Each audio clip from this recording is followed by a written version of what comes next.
የሌሎቹን ግን አልተናገረም። አየህ ለፋኖ ብቻ ያለውን የፋኖን አቋም ብቻ ነው ወገንተኝነቱን ያሳየው። ቢተባበሩ ራሱ ትብብራቸው ታክቲካል አሊያንስ ነው የሚሆነው ለአጭር ጊዜ። ቅድም እንዳልኩት መንግስት የሚባል የጋራ ጠላት አላቸው። እሱን እስኪያስወግዱ ድረስ ማስወገጃ ታክቲክ ነው የሚሆነው ትብብራቸው። ህዝቡን ነፃ ለማውጣት ነው። በዛ አካባቢ ያለው የሶማሌና አካባቢ ያሉት ህዝቦች ነፃ ለማውጣት ነው አይደል? በዚህ ጊዜ ከማን ነው ነፃ የሚያወጣው? በብሔር ራሳቸውን ሲያደራጁ አንዱ ትልቁ ጥያቄያቸው ይሄ ሀገር የብሔር ጭቆና ነበረበት የሚል ነው። ይሄን የብሔር ጭቆና ደግሞ አድርሷል ብለው የሚያምኑት ኦልሞስት ሁሉም ሊባሉ በሚችል ደረጃ የብሔር ፓርቲዎች አማራው የሚባለውን ብሔር ነው። እነ ክንፈ ዳኘው ማለት በኢትዮጵያ አንድነት የማያምኑት አስተሳሰቦችንም እንደማይቀበሉ ክንፈ ዳኘው የመገንጠል ጊዜው አሁን ነው የሚል ነገርም ሲያነሱ ስለነበር ግን አሁንም ቢሆን እነዚህ ኃይሎች ምናልባት እንኳን ቢሰባሰቡ ምን ያህል ዘለቂታ ይኖራቸዋል? የስልጣን ጉዳይ ያላቸው ቅድም እንዳልኩት የተለያየ ትርክት ያላቸው ናቸው። ተስማምተው የሚሰሩ ናቸው ወይ አይደሉም? በጭራሽ ላም አለኝ በሰማይነት አካሄድ ነው የሚሄዱት። ዞሮ ዞሮ የሀብታሙ ፕሮፓጋንዳ ነው ብዬ የማስበው።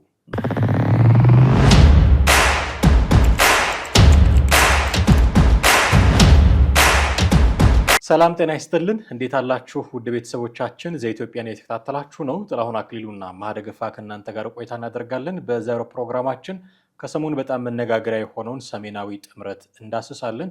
ሰሜናዊ የሚባል ጥምረት በአንዳንድ ኃይሎች እየተፈጠረ እንደሆነ እየሰማን ነው። ጽምዶ ከሚለው ግንኙነት ጋር አንድ ነው ወይ አይደለም፣ ይለያያል አይለያይም የሚሉ ጉዳዮች በጣም አሁን የመወያያ ርዕስ ሆነዋል። በዚህ ጉዳይ ጀርባ የሚነሱ ጉዳዮችን እያነሳሳ ነው ቆይታ የምናደርገው። እስከ ፕሮግራማችን ፍጻሜ ድረስ አብራችሁን ቆዩ። ሰላም ነኝ። ሰላም ነው። ስለ ሰሜናዊ ጥምረት እየሰማን ነው። በርካታ ሰዎች ፕሮግራሞችንም እየሰሩበት ነው። እኔ አንድ ነገር ከማንሳት ብንጀምር ወዳለሁኝ። ስሙ ሰሜናዊ ጥምረት ነው የሚለው፣ ግን ስብስብ ውስጥ ሰሜናውያን ያልሆኑ ወገኖችም አሉ። የኦሮሞ ነጻነት ሰራዊትን፣ ቤንሻንጉል ውስጥ ያሉ፣ ጋምቤላም ያሉ ሰዎችን ታጣቂ ኃይሎችን ያሰባሰበ ጥምረት ነው ይባላል። ግን ስሙ ሰሜናዊ ጥምረት ነው። ገና ከስሙ ለምሳሌ ነጃልመሮን ያገለለ ሊሆን አይችልም። አሁን ነጃልመሮ ሰሜናውያን ብቸኛ የስልጣን ምንጭ መሆን የለባቸውም የሚል ኦነጋዊ ትርክት ያላቸው ሰዎችም ጭምር እንደሆኑ ስለምናውቅ ሰሜናዊ ጥምረት ብሎ ከነጃልመሮ ጋር መስራት ይቻላል ብዬ። ትክክል። እንግዲህ በዚህ በሰሞኑ የቀረበው የሰሜናዊ ጥምረት የሚለው መጠሪያቸውን ነው ያቀረበው ሀብታሙ እና በዚህም ትክክለኛ መረጃ እንዳለው ፋክት እንደሆነ ነው የተናገረው። ተጨባጭ መረጃ ይዞ እንደተናገረ ነው በፕሮግራሙ ላይ የተናገረው።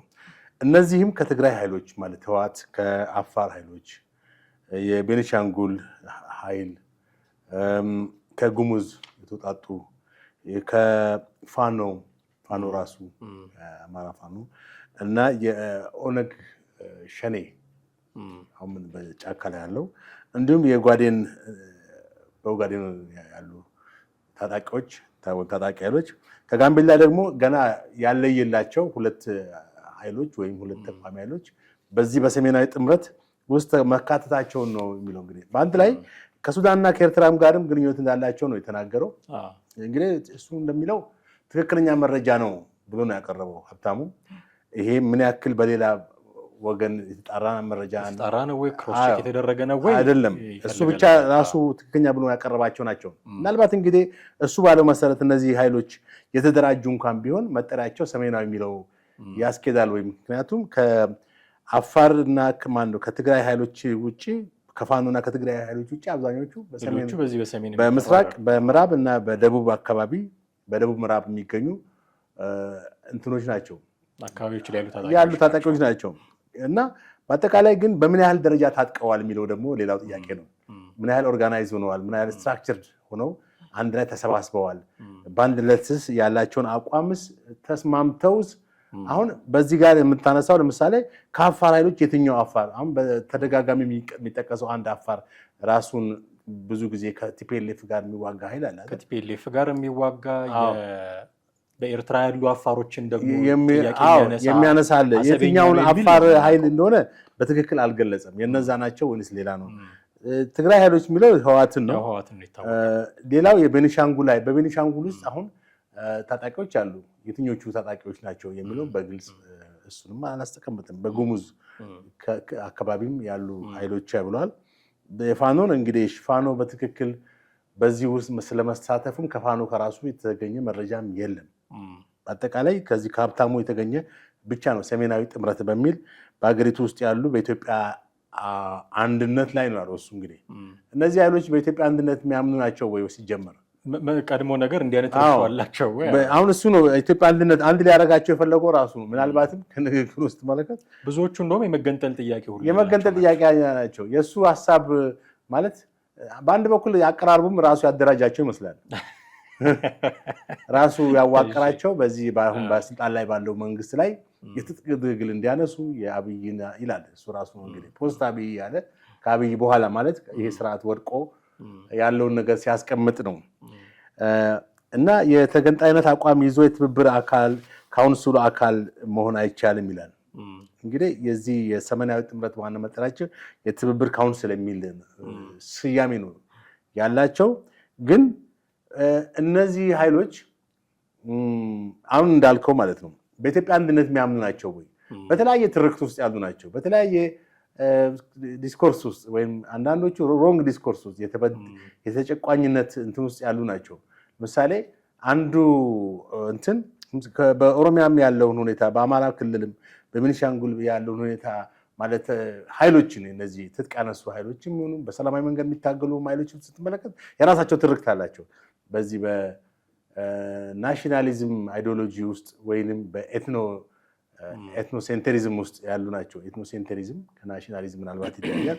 ይህ አይዲዮሎጂ ብዙ ጊዜ የትርክትን የተበድለናል የተጨቁነናል ትርክትን ይዞ የሚነሳ በኢትዮጵያ ታሪክ ውስጥ ደግሞ ረጅም ጊዜ ሁሉም ኢቭን አሁን በዚህ ስርዓትም ቢሆን ዛሬ ይሄ እንደዚህ አይነት ትርክቶች አሉ አይደል? እንደ አንድ አገር ወይም እንደ አንድ ብሔር ብቻ ነው እንጂ በዜጎች ላይ አጠቃላይ የደረሰውን ነገር ከማሳየት ይልቅ በነሱ ብሔረሰብ ላይ በነሱ ብሔር ላይ ፓርቲኩላርሊ የተካሄደ ጥቃት አድርጎ መውሰድ የተለመደ ነው። እርግጥ እንግዲህ በአንዳንድ ብሔሮች ላይ የሚደርሱ ነገሮች እንዳሉ ይታወቃል። ግን ያንን ብቻ አጉልቶ ሌላው እንዳልተበደለ ሌላው እንዳልተጎዳ አድርጎ የነሱን ብቻ ማጉላት ምንም በአብዛኛው ሰልፍ ሴንተርድ ናቸው። አዎ አሁን ይሄ ነው እንግዲህ የብሔርተኝነትን ወይም የናሽናሊዝም አስተሳሰቦች ጠርዝ ረገጡ እንዲያደርጉ የሚያደርጓቸው እነዚህ ኃይሎች አሁን በዚህ ሀብታም ያቀረባቸው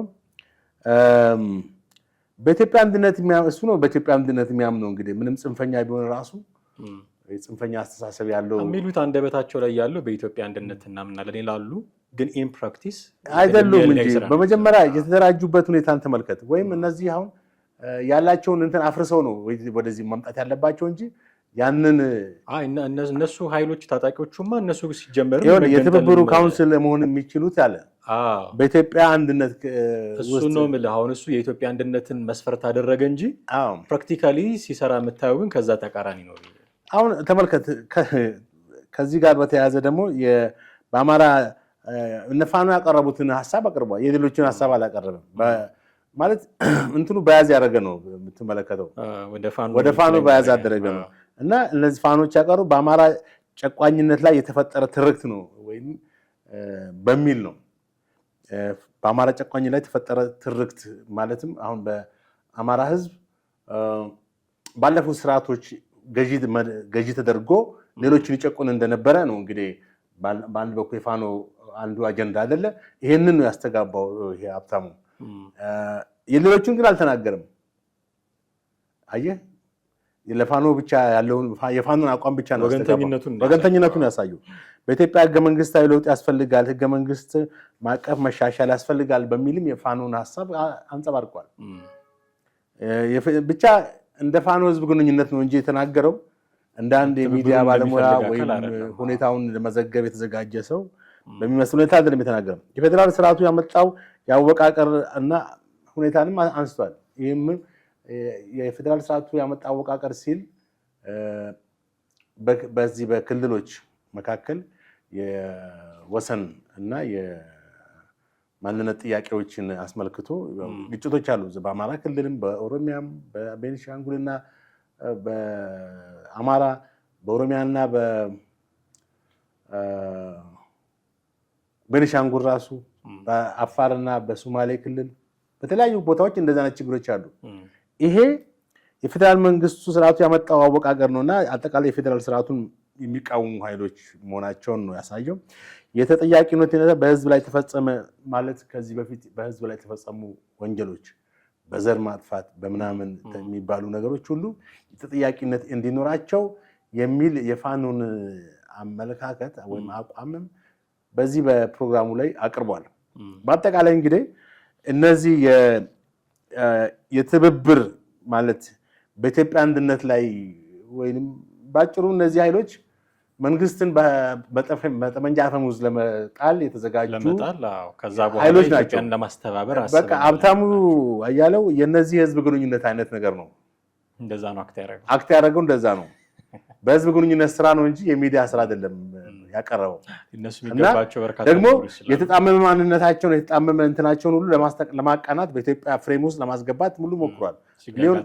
በጭራሽ ሊሆን አይችልም። አንደኛ የኦጋዴን ግንባር ብትለውም የሸኔኑን ብትለውም በጋምቤላ የሚንቀሳቀሰውን በጉሙዝ የሚንቀሳቀሰውን ሁሉም ብትመለከት ስለ ኢትዮጵያ አንድነት አይደለም። ኤትኖሴንትሪዝም ናቸው። ብሔራቸው ላይ የደረሰውን ደርሷል ብለው የሚሉትን የመጨቆን እንትን ወይም ትርክቶች አንስተው ነው የሚታገሉት። እሱን ማግኒፋይ በማድረግ በኢትዮጵያ ውስጥ አሁን ያሉትን በሰላማዊ መንገድ የሚታገሉትን ቢሆን በትጥቅ ትግል የሚታገሉት አሁን በሰሞኑ በተካሄዱ ምርጫ ላይ ከኦልሞስት ወደ 40 ምናምን ፓርቲዎች ውስጥ ከግማሽ በላይ ያሉ ብሔር መሰረት ያደረጉ ናቸው። እነዚህ ብሔር መሰረት ያደረጉ አብዛኞቹ እንደው ፕሮግራሞቻቸውን ሰምተህ ከሆነ በምርጫ ውድድር ክርክር ላይ ሀሳባቸውን ሲገልጹ ስለምንድን ነው የሚያወሩ? ስለ ብሔራቸው ስለራሳቸው ብሔር ነው። ትጥቅ የያዙትም ሆነ በሰላማዊ መንገድ የሚታገሉት ስለ ብሔር ነው እንጂ ስለ ኢትዮጵያ አንድነት የሚናገሩ አይደሉም። ስለዚህ እሱን እንትናቸውን ለማስተካከልና በኢትዮጵያ አንድ ዙሪያ የተደራጁ ናቸው ለማለት ሞክሯል። ያ የሚያስኬድ አይደለም። እነ ክንፈ ዳኘው ማለት በኢትዮጵያ አንድነት የማያምኑት አስተሳሰቦችንም እንደማይቀበሉ ክንፈ ዳኘው የመገንጠል ጊዜው አሁን ነው የሚል ነገርም ሲያነሱ ስለነበር ግን አሁንም ቢሆን እነዚህ ኃይሎች ምናልባት እንኳን ቢሰባሰቡ ምን ያህል ዘለቄታ ይኖራቸዋል? የስልጣን ጉዳይ ያላቸው ቅድም እንዳልኩት የተለያየ ትርክት ያላቸው ናቸው። ተስማምተው የሚሰሩ ናቸው ወይ አይደሉም? በጭራሽ። በሀሳብ ደረጃ ምናልባት አገናኝቷቸው ቢስማሙ ብሎ የራሱን ዊሽ የራሱን ምኞት ተናግሮ ነው። ምናልባት አሁን እነሱን አንድ ላይ ያደርጋቸው የሚችለው የጋራ ጠላት አለን ብለው መንግስት የሚባል የጋራ ጠላት ያ ነው አንድ ላይ ያደርጋቸው የሚችለው። ያ ደግሞ በፖለቲካ ውስጥ አንድ አይነት አቋም ይዘህ እንድትቀጥል ያደርግ የሚችል አይዲዮሎጂ ሊፈጥርልህ አይችልም። አንድ አይዲዮሎጂ ሁልጊዜ ሊፈጠር የሚችለው ተመሳሳይ ከመነሻው ጀምሮ እስከ መጨረሻው ድረስ ተመሳሳይ ግብ ይዘህ ስትንትስ ነው። አንደኛ በኢትዮጵያ አንድነት የሚያምን መሆን አለበት። ሁለተኛ ተመሳሳይ ርዕዮተ ዓለም የፖለቲካ ርዕዮተ ዓለም ያለው የፖለቲካ እንትኖች ናቸው መርጅ ሊያደርጉና አብረው ሊጓዙ የሚችሉት። ከዚህ አንጻር ፋኖም በሸኔ ላይ ሸኔም በፋኖ ላይ የራሱ የጥላቻ ፖለቲካ አለው። ሌሎችም እነ ኦጋዴን ብትል ጋምቤላ ብትል የራሳቸው ትርክት አለ። ለምሳሌ የኦጋዴን ግንባር ማነው በዛ አካባቢ ያሉት እንቅስቃሴ የፖለቲካ ትልቁ እንትኑ ኢኒሺዬቲቭ ነው ማለት ነው። እንግዲህ ህዝቡን ነፃ ለማውጣት ነው። በዛ አካባቢ ያለው የሶማሌና አካባቢ ያሉት ህዝቦች ነፃ ለማውጣት ነው አይደል? በዚህ ጊዜ ከማን ነው ነፃ የሚያወጣው? ጨቋኝ ብሎ የሚለው አንድ ብሔር ነው አይደል? ሌሎቹም ተመሳሳይ ነው እና አንድ ይሆናሉ የሚል ባጭሩ እነዚህ ኃይሎች ምንድነው ምናልባት እንግዲህ ስንሰባሰብ አንድ ሆነን አሁን ስልጣን ላይ ያለውን መንግስት እንጥላለን ነው። ምን ያክል ወደፊት ያስኬዳቸዋል የሚለው ገና መጀመሪያም አልተደራጁም። በሀሳብ ደረጃ ነው። በቅርቡ ይፋ ያደርጉታል እንደዚህ የሚሉ እንትኖች አሉ። ግን እኔ አሁን ቢተባበሩ ራሱ ትብብራቸው ታክቲካል አሊያንስ ነው የሚሆነው። ለአጭር ጊዜ ቅድም እንዳልኩት መንግስት የሚባል የጋራ ጠላት አላቸው።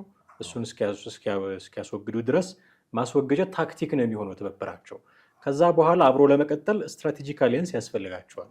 ስትራቴጂያቸው እነሱ እንመራበታለን የሚሉት ማኒፌስቶ ምናምን ለየቅል ነው የሁሉም።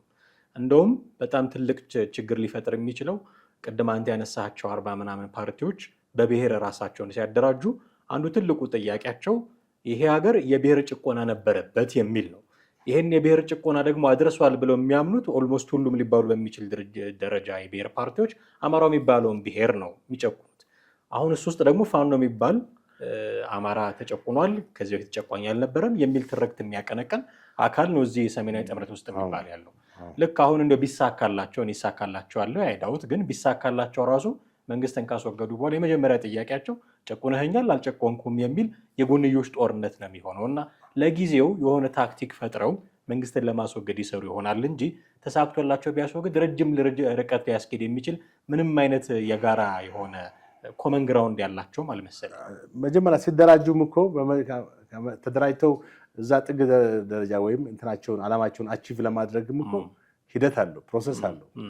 ምሳሌ የትጥቅ ትግሉን የሚመራው ኃይል አለ።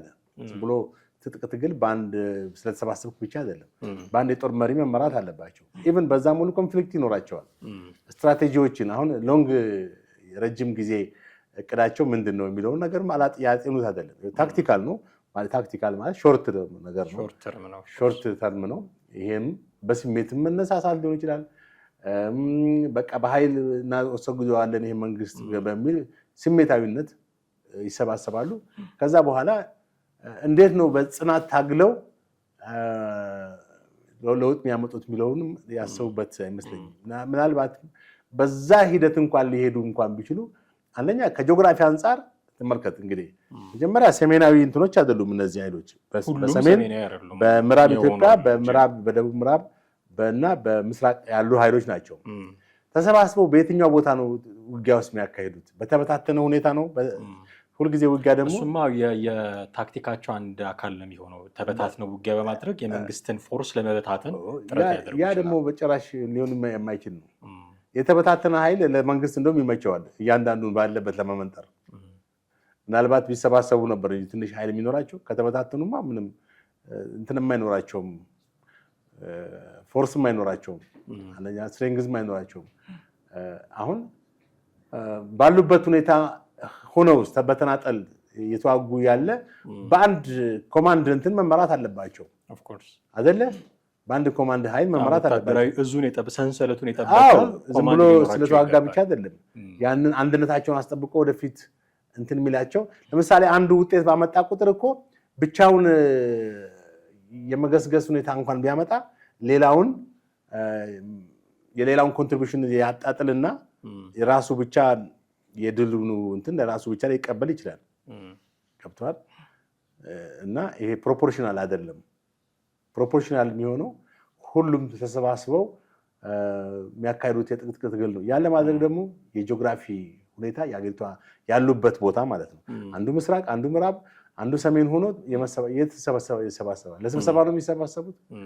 ትጥቅ ትግል ነው የሚያካሂዱት። እና ደግሞ እንዲህ በተበታተነ ቦታ ሆነው ጥምረት ለመፍጠር የግድ ኮሚኒኬሽኑ ራሱን የቻለ ኮሚኒኬሽን መጠቀም ይፈልጋሉ። ያ መስመር ደግሞ በመንግስት ቁጥጥር ስር ነው ያለው። ዝም ብሎ ላማለኝ በሰማይ አይነት አካሄድ ነው የሚሄዱት። ዞሮ ዞሮ የሀብታሙ ፕሮፓጋንዳ ነው ብዬ የማስበው። መሪዎቹስ ራሱ አሁን ተነጋግረው መግባባት የሚችሉ ናቸው ወይ?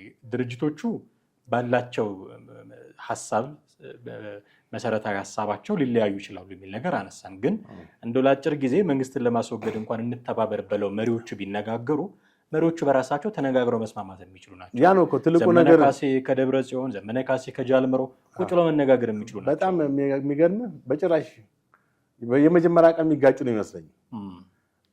እንዳልኩ ጠላታችን ብለው ያሉትን መንግስትን ለመጣል ብቻ በስሜት ተሰባሰቡ እንጂ በጭራሽ አንድ አይነት ኮመን ግራውንድ የሌላቸው እንትኖች ናቸው። ምንም ኮመን ግራውንድ ህወሓት የራሱ እንትን አለው። ህወሓት በየትኛው እንትን ነው ስሌት ነው ከትግራይ ህዝብ ውጪ ስለ አማራ ህዝብ የሚቆረቆረው? ለቤኒሻንጉል ህዝብ ሲቆረቆር እንኳን በስልጣን ላይ ወጥቶ ይቅርና ስልጣን ላይ እያለ ለአንድ ብሔር የበላይ እንትን እኩልነት እንትን የሚል አይደለም። ነፃነት ለመስጠት ወይም የብሔርን እኩልነት የሚፈልግ ፓርቲ አይደለም። በስልጣን ላይ እያለ ይታወቃል። ስልጣን ላይ እያለ በእርግጥ አገሪቷ በአንጻራዊ ደረጃ ሰላም ነበረ። ቢሆንም ግን ያ ማለት ሰላም ነበር ማለት ህወሓት የብሔር እኩልነትን ስለተቀበለ ነው፣ ብሔር ብሔረሰቦችን እንዳይጨቁን አንዱ ሌላው እንዳይጨቁን ስላደረገ ነው ብሎ ማለት አትችልም። ምክንያቱም ቲፒኤልኤፍ የዚህ አይነት ሲጀመርም ፓርቲው ስታብሊሽ ሲሆንም የዚህ አይነት አመለካከት ይዞ የተነሳ ፓርቲ አይደለም። አንድ ትርክት ይዞ የተነሳ አማራ የትግራይ ህዝብ ጠላት ነው የሚል 1998 ያሰራው ማኒፌስቶ አለ። ይህን አንስቶ ነው ወደ ትግልም የገባው። ከዛ በኋላ የተለያዩ ሂደቶች ነበሩ። 1997 ማርክሲዝም ሌኒዝም ትግራይ የሚል ማኒፌስቶ አስነሳ። አረጋዊ በርሄንና ግደይ ጽራጽዮን ኢንጂነር ግደይ ጽራጽዮን መሳሰሉትን ከፓርቲው በፖለቲካ አመለካከት አስወገደ። ከዛ እያለ ያው ስልጣን ከያዘ ወደ ስልጣን መጣ። ስልጣን ከመጣ በኋላ በአገሪቱ የነበረውን በብሔር መከፋፈል ሁኔታ እንግዲህ ማንም ኢትዮጵያ ውስጥ ያለ ሰው የሚያውቀው ጉዳይ ነው። ከዛ በኋላ ያ ጠባሳ አሁንም ድረስ እንግዲህ አገሪቷን እያመሳት ነው። የዚህ ትርክት የዚህ ፖለቲካ ሁኔታ አገሪቷ ላይ አሁንም የተረጋጋ የፖለቲካ እንዳይኖር ከማድረጉ የተነሳ የተለያዩ ኃይሎች በተለያየ ቦታ ላይ የራሳቸውን አመለካከት ይዘው እንዲነሱ ያደረገ ነው። በኢትዮጵያ አንድነት ይልቅ ከብሔርን ወይም ጎሳን መሰረት ያደረገ የፖለቲካ እንትኖች ሊስፋፉ የቻሉትም ኢህአዴግ ባፈጣው የፖለቲካ ፌዴራሊዝም መሰረት ያደረገ ፖለቲካ የብሔር አደረጃጀት ነው እና እነዚህ ኃይሎች ምን ያክል ወደፊት ይገፋሉ የሚለው ገና ከመጀመሪያው ነው እኔ ፌል ያደርጋሉ ብዬ ማስበው። ከጽምዶ ጋር አሁን ተመልከት፣ ከመጀመሪያ ጀምሮ ፌል ያደርጋሉ ብዬ የምለው ምንድነው? ተመልከት አማራ ፋኖ ያቀረበውን ያቋም እንትን እና በአማራ ጨቋኝነት ላይ የተፈጠረ ትርክቶች መጥፋት አለባቸው ብሏል። የህወሓት ትርክት መጥፋት አለበት። የህወሓት ትርክት አሁን እነዚህ ትርክቶች ከጠፉ ፓርቲዎቹም እነዚህ አሁን ታጣቂዎቹ አይኖሩም። የታጣቂዎቹ መሰረት አማራ ጨቁኖናል በሚል ነው የሚል ትርክት ነው። ስለዚህ ትርክቱ ከጠፋ ብቻውን የሚቀሩ ማን ነው? ፋኖ ብቻ ነው ማለት ነው። የማይሆን ነገር ነው። ከህወሓት ጨምሮ ሁሉም አይዲያሊ ይጠፋሉ ማለት ነው። አይዲያሊ እንደዛ ነው። ከጽምዶ ጋር የሚያነጻጽሩት አሉ። ጥሌ ከጽምዶ እንግዲህ ራሱ ነው አይደለም። አሁን አንዳንዶቹ ለምሳሌ ብርጋዴር ጄኔራል ተፈራ ማሞን ኮት አድርገው እሳቸው የተናገሩትን ራሳችን ከተሰባሰብን ይበቃል፣ ሱዳን የማያስፈልገንም ኤርትራ የማያስፈልገንም አገራዊ መፍትሄ እናመጣለን ብለን የተሰባሰብነው በሚል ነገሩን ከጽምዶ ለመለየት ሙከራ ያደርጋሉ። ዛሬ መሰረት አድርገን እያወራንበት ያለው የሀብታሙ አያሌው ትንተና ላይ ደግሞ የውጭ ኃይሎችም የኤርትራም ያሉ ሱዳንም ያሉ ሰዎች እንደሚሳተፉበት ይነግራል። ስለዚህ ከጽምዶ ጋር አንድ ነው አይደለም የሚለው ጉዳይ በራሱ አሁን መነጋገሪያ ሆኗል ብዬ ነው። አዎ እሱ እንግዲህ አሁን የራሱን ምኞትና ፍላጎት ነው። ምኞት ችግር የለውም። ምኞት ህጋዊ ነው። መመኘት እኮ ምንም ችግር የለውም። ግን ችግሩ ምኞትን የምትገልጽበት መንገድ ነው ወይ ነው። ይህ መንግስት እንዲወድቅ መመኘት ምንም ኖርማል ነው። በምን አይነት ሁኔታ የሚለው ነው እንግዲህ ጥያቄ ሊያደርግም ያንተን አካሄድም ወይም በዚህ ሌቭል ላይ ነው ብሎ ሊያሰጥ የሚችለው ከምታደርገው ከምትከተለው ርዕዮተ ዓለምና ከምታራምደው የፖለቲካ አስተሳሰብ የተነሳ ነው። ከጽምዶ ጋር በተያያዘ እንግዲህ ጽምዶ ብዙ ጊዜ የተነገረ እንትን ነው። በህወሓትና ትላንትናም ጠቅላይ ሚኒስትሩ በትግራይ መካከል በትግራይና ግን ጠቅላይ ሚኒስትር ጽሕፈት ቤት ትላንትና ባወጣው ረጅም መግለጫ ላይ ጽምዶ በሚል ስም ተጣምረው ኢትዮጵያን ለማፍረስ ታሪካዊ ጥላት ያላቸው ሀገር ውስጥ ያሉና ውጭ ያሉ ተጣምረው የሚሉ በመንግስት ደረጃ እውቅና ያለው ጥምረት ነው ልልህ ነው። ይኸውልህ በጣም የሚገርም የጽምዶን እኛ ከዚህ በፊት ብዙ ጊዜ ፕሮግራም ላይ ቅርበን ሰርተንበታል። ምንም በህወሓትና በሻዕቢያ መካከል ያለ ወታደራዊ ግንኙነት ነው። ይሄን ሁኔታ ማንም በዚህ ፖለቲካ ላይ በሰሜን የሀገራችን ክፍል ያለው የፖለቲካ የሚያውቅ ሰው ጽምዶ ማንና ማን መሆኑንም በደንብ ያውቃል። ሀብታሙ ግን ምን አለ? በትግራይ ህዝብና በኤርትራ ህዝብ መካከል የህዝብ ለህዝብ ግንኙነት አለ። በጣም ያስቅሃል እኮ ምን አይነት የሽወዳ ፖለቲካ እንደሚሰራ ልጁ። አሁን ይሄን እውነት ሊመስል እንደሚችል አንዳንድ ሰዎች እንደዛ ብሎ እንዲቀበሉ ለማሞኘት የተጠቀመበት ስልት ነው። በጭራሽ በትግራይ ህዝብና በኤርትራ ህዝብ መካከል ድሮም ጸብ የለም እኮ። በህዝብ ለህዝብ ግንኙነት ችግር የለም። ፖለቲከኞቹ ያመጡት ፖለቲከኞች ናቸው። ግጭቱ እኮ አሁን በሻዕቢያና በኤርትራ እንደ ሲጀመር 91 ዓመተ ምህረት የኢትዮ ኤርትራ ጦርነት ማን በማን ነው? በኤርትራና በትግራይ ህዝብ ነው እንዴ? በሻዕቢያና በህወሓት መካከል ስፔሻሊ በመለስና በኢሳያስ ነበር። ማንም ያውቀው ነገር ነው። ከዛ በኋላ ባሉትም 20 ዓመት ሙሉ ሁለቱ ሀገራቶች የተለያዩትም በሁለቱ ጦስ ነው። በሁለቱ በጫካ ያሉ የሚስማሙን አንድ የነበሩ ደርግን የጣሉትም በተባብረው ነው። ኋላ ላይ ግን ያው በጥቅም ጉዳይ ተጣሉ። ከዛ በኋላ ያው ጠቅላይ ሚኒስትር ወደ ስልጣን ከመጡ በኋላ የሁለቱ ሀገሮች እንደገና ወደ አንድነት መጡ። እስከ በትግራይ ክልል ጦርነት እስከተካሄደበት ጊዜ አንድ በኤርትራና በኢትዮጵያ መካከል ሰላማዊ ግንኙነት ነበር። ከዛ በኋላ ነው ችግር የተፈጠረው ከፕሪቶሪያው ስምምነት በኋላ። አሁን ይሄ ሀቅ ማለት የጽምዶ የሚባለው በትግራይ ኃይሎች ወይም በህወሓትና በኤርትራ ሻዕቢያ መካከል የተካሄደው ወታደራዊ ስምምነት በጣም በገሃድ የሚታወቅ ሆኖ እያለ ስንት የኢህአዴግ የህወሓት ጀነራሎች ሁሉ የሚናገሩበት ሁኔታ እያለ የሚባል ነገር የለም ብሎ መካድ። እሱ ግን ማለት ያቀረበው ፕሮግራም ላይ በትግራይ ህዝብና በኤርትራ ህዝብ የሚል መካከል ነው አለ። በጣም የሚያሳዝን ነው። ማለት እውነተኛውን የሆነ ሀቅ መካድ ነው። በትግራይና በኤርትራ ህዝብ መካከል አሁንም ምንም ችግር የለም። ድሮም አሁንም ህዝብ ለህዝብ በየትኛው ሁኔታ እኮ ህዝብ ለህዝብ እኮ ችግር የለም። ችግሩ ያለው ፖለቲከኞች በሚያቀነቅኑት የፖለቲካ አስተሳሰብ ነው። እና ይሄ ነው እንግዲህ የሆነ ሆኖ እንዲህ ሰሜናዊ ጥምረት የሚባል እንቅስቃሴ ለማድረግ ጥረት እያደረጉ ነው። እንግዲህ ይሳካላቸዋል አይሳካላቸውም የሚለውን ደግሞ በሂደት የምናየው ጉዳይ ነው የሚሆነው። እኛ ግን ለተመልካቾቻችን ልናደርስ የፈለግናቸውን ሀሳቦች በዚህ መልኩ አድርሰናል። እጅግ አድርጌ ያመሰግናለሁ ጥሌ። ውድ ቤተሰቦቻችን እናንተም ከኛ ጋር ነበራችሁ ቆይታ እጅግ አድርገን የምናመሰግናችሁ። በሚቀጥለው ደግሞ በሌላ ርዕሰ ጉዳይ እንጠብቃችኋለን። ጤና ይስጥልን።